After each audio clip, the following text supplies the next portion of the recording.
Hey, hi everybody. I hope that you're doing well. We're going to take care of the remaining segment of 7.7, dealing with complex numbers. In the prior video, we added, subtracted, and multiplied complex numbers. And in this video, we'll take care of division of complex numbers. So we'll go up to the board and we'll take a look at some key words that are stated up here. This phrase right here, conjugates and division, they're linked to one another. We spoke about conjugates early on in this chapter when we were rationalizing denominators in which the denominator was a binomial radical expression. And in order to rationalize that denominator, we had to multiply both the top and the bottom by the conjugate of that denominator. So conjugates are used as well when we are dividing with complex numbers. So let me bring to your attention again just the definition of what we mean by conjugates, and then we'll move into the process, because it's a pretty straightforward process that you're going to see. Conjugates, as you might remember, are two binomials that differ only in the signs between them. We look at these two complex numbers that are being multiplied together. The first terms of each are the same, and the last terms of each are the same. They only differ in the signs between them. One is a sum, the other one is a difference. We call these two binomials conjugates of one another.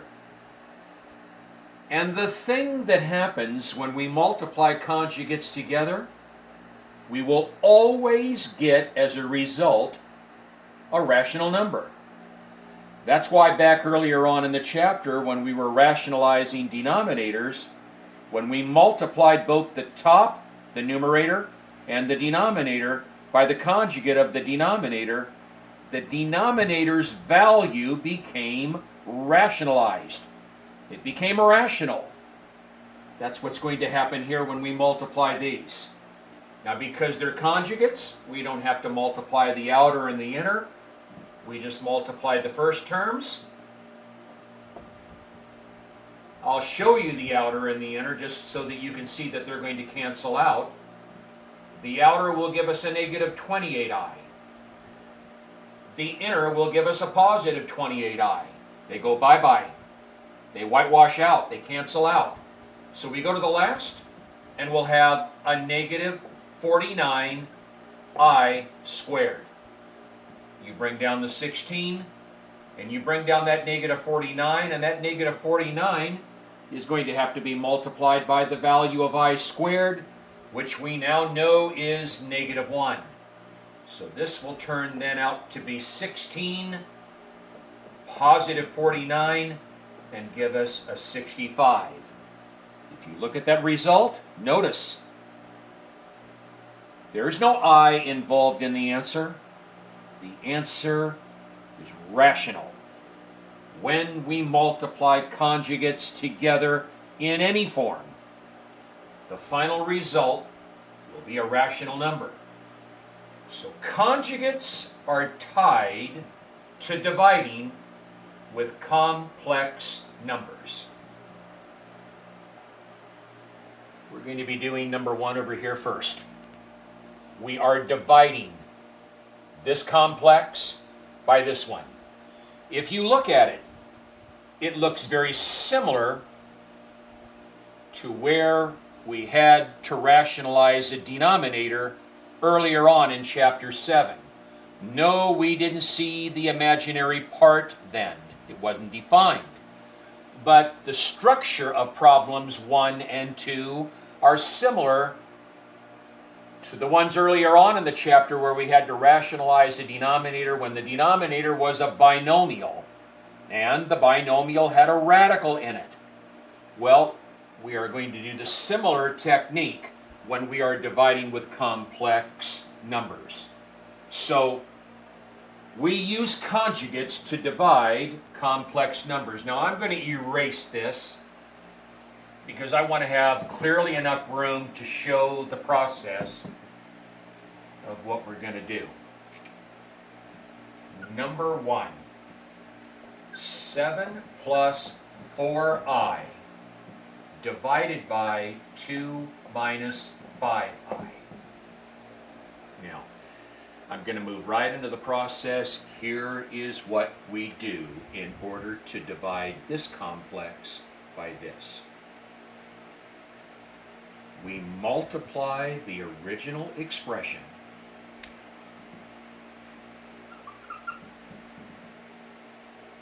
by the conjugate of the denominator. Not the conjugate of the numerator, the conjugate of the denominator.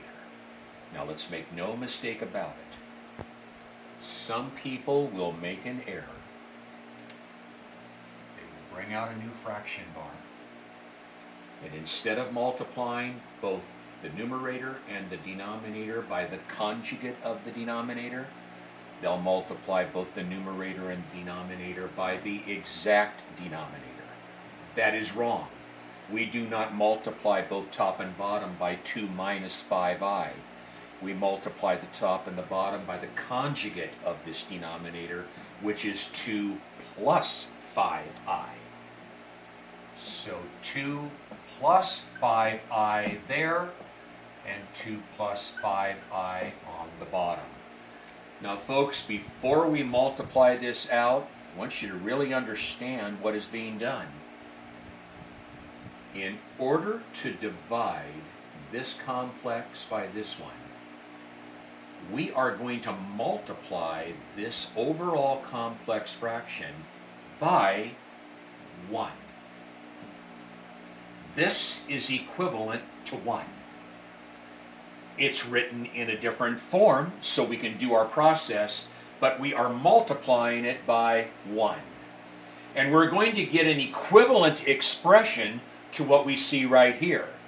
And the equivalent expression will be an expression that will just happen to be written in the standard form of a complex fraction, a complex number, a plus bi. So we're going to tuck the top over here, and likewise here. We're going to bring down a brand new fraction. Come up on top and we FOIL. Got a binomial here times a binomial there. So here we go. 14. Let's do the outer. That'd give us a positive 35i. The inner, a positive 8i. The last, a positive 20i to the second. The bottom, we are multiplying conjugates. I'm not doing the outer and the inner, just the first and the last.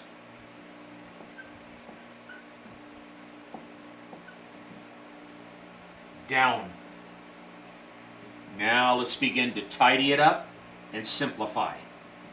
Down. Combine their friends. Positive 43i. And then let's do a little bit here. Not too much, but a little bit. Positive 20 times the quantity of negative 1, because I squared is negative 1. The denominator, 4. Negative 25 times negative 1. Line. 14 plus 43i. Negative 20. Bottom. 4.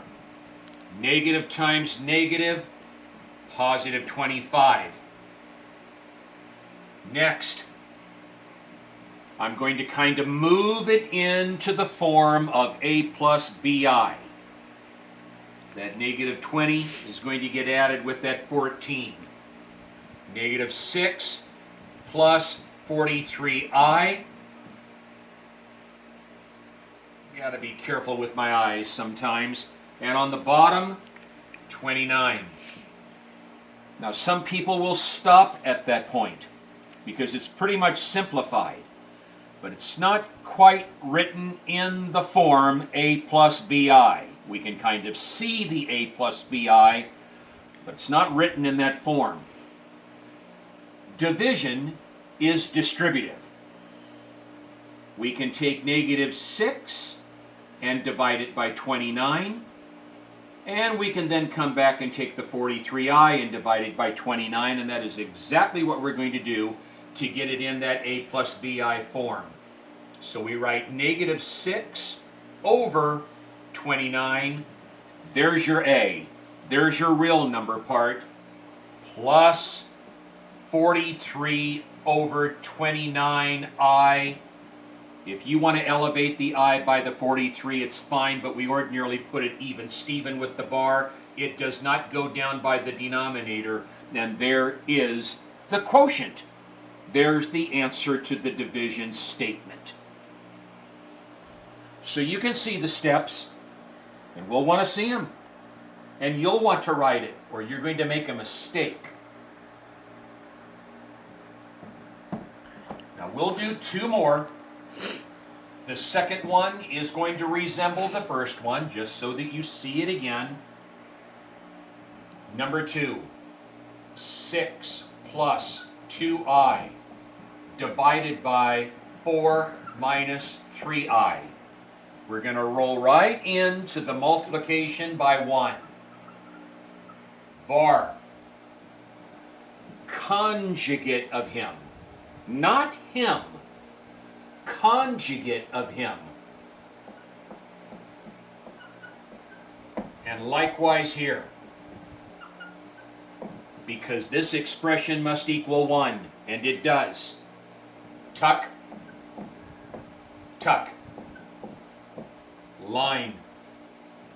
Foil the top. 24. Outer. Positive 18i. Inner. Positive 8i. Last. Positive 6i squared. Bottom. First, last. First. Last.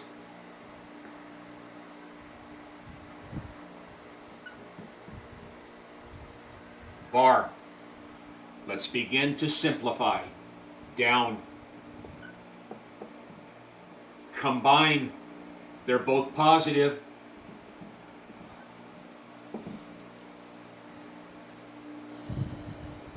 Plus 6 times negative 1. Bottom. 16 negative 9 times negative 1. Line. 24 plus 26i, negative 6 over 16, negative 9 times negative 1, positive 9. Numerator, let's kind of scooch that negative 6 over and join it with this 24, and we'll get an 18 plus 26i over 25. Now let's move it into the a plus bi format. 18 divided by 25 plus 26i over 25. Good answer? All right. Number 3.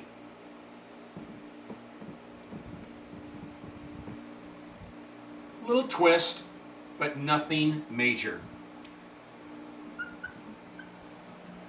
5i minus 4 over 3i. Times sign. Bar. 1. Numerator and denominator will be exactly the same. and they will represent the conjugate of this denominator. Now this denominator is 3i. You see, it only has the imaginary part. It's missing the real part. It's missing the a. So just off to the side, just so that you can see what we're going to do, let's show the a.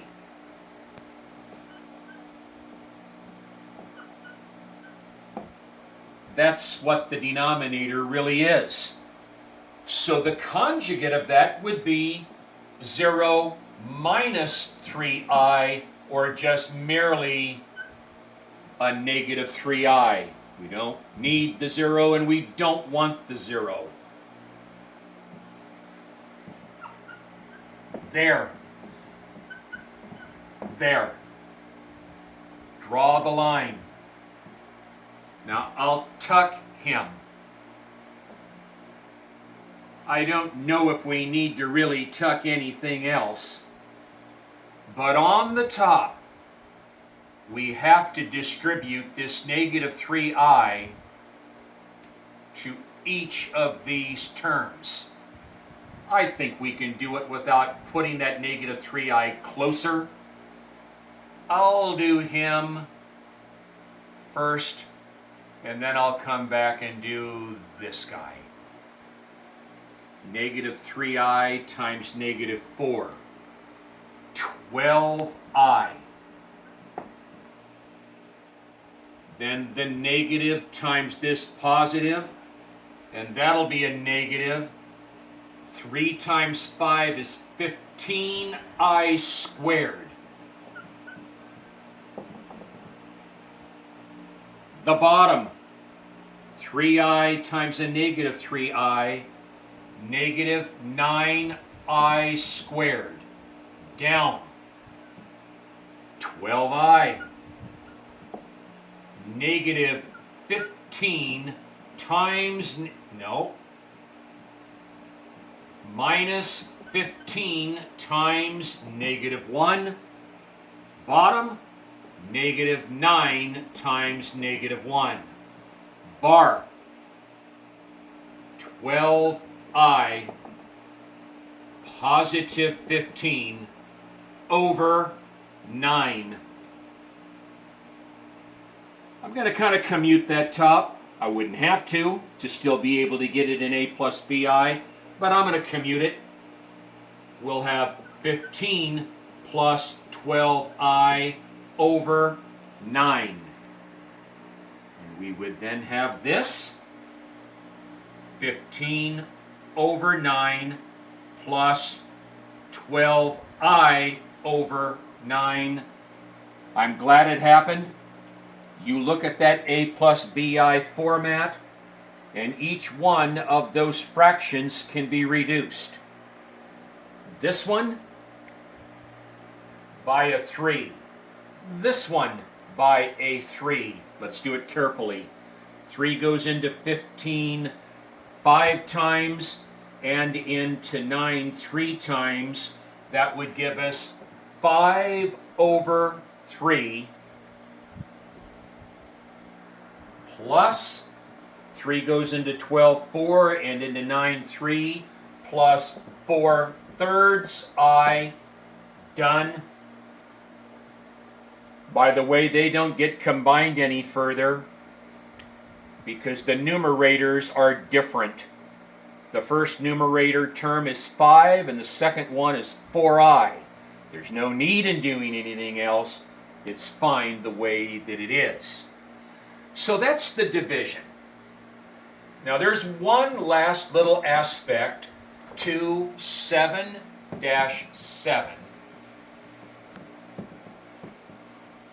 And that has to do with this title right here. Simplifying powers of I. Taking a look at a power of I. I'll just write down the first one that we're going to be doing.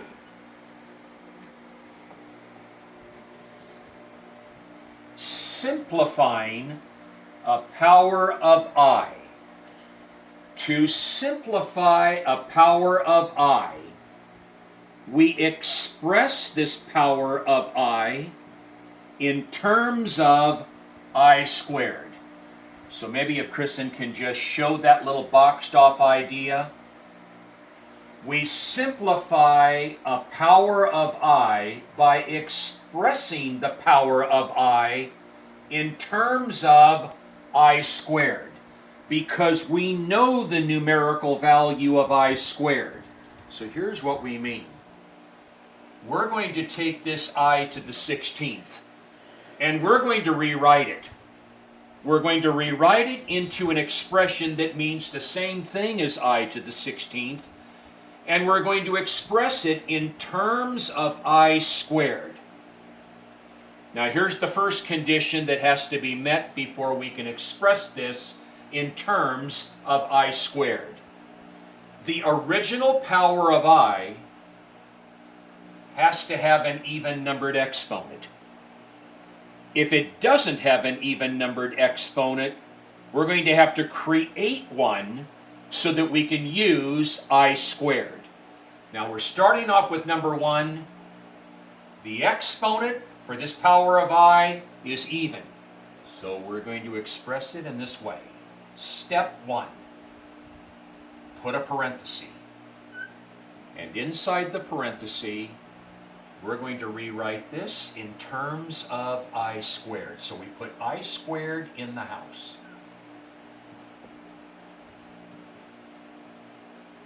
The exponent that goes outside is found by dividing the original even-numbered exponent of 16 by 2. 16 divided by 2. We have a little power of a power. I squared to the 8th. We multiply those two together, we're there. Now let's come down and let's begin to simplify. Basic. I squared is -1. We then take that to the 8th. And any negative base taken to an even-numbered exponent makes him positive. Done. We've simplified the power of I by expressing it in terms of I squared. It's number 1. Now let's just add a little bit more oregano as we go to this. Number 2, I to the 25th. People, this power of I cannot be directly stated in terms of I squared. I can't do this immediately, because 25 divided by 2 is not an integer exponent, and I want an integer exponent. So the first thing that we have to do is bust up this I to the 25th into 2 powers of I that when multiplied together would give I to the 25th. And the way that we do that, take this odd numbered exponent and decrease it by 1. Go down 1 from 25, and we'll have this.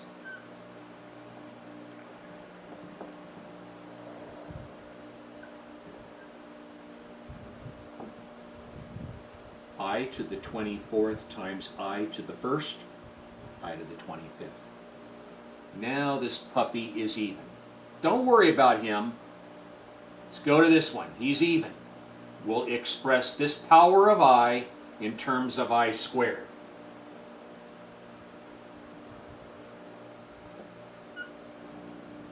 Divide 24 by 2.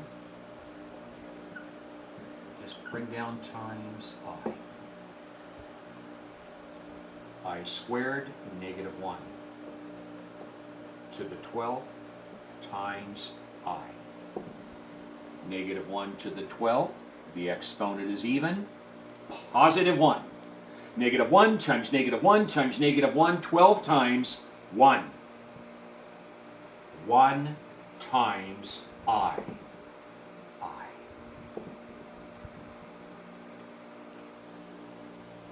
Pretty nice? pretty simple. Just got to look at the video, and you got to get the practice in.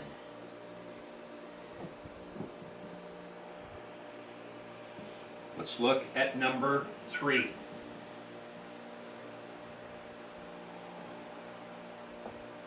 I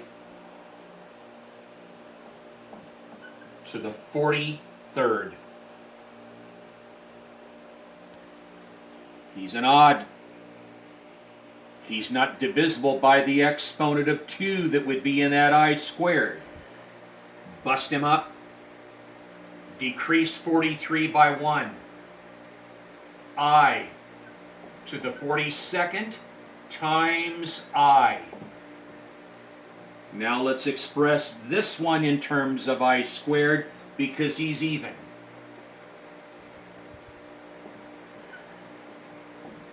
(42) divided by 2, 21 times I. I squared, -1 to the 21st times I. -1 repeating as a factor 21 times. 21 times. An odd number of times -1 repeated as a factor. A negative base taken to an odd numbered exponent, negative result. Times I. -1I. Done.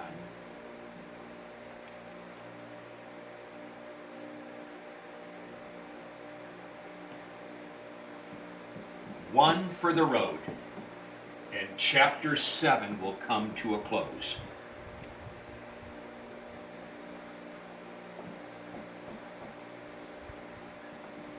I to the 50th. Even. Express it in terms of I squared right away. 50 divided by 2, 25. I squared. I squared -1 to the 25th. He's odd. The answer is negative.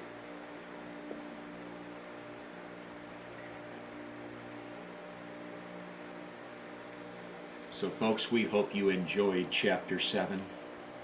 There's a lot in it. And there's a lot in 5, 6, and 7. Okay? So we're going to say goodbye. And the next time that we meet, we'll meet and move into chapter 8. You take care of yourself. Keep a smile on that face. Bye-bye.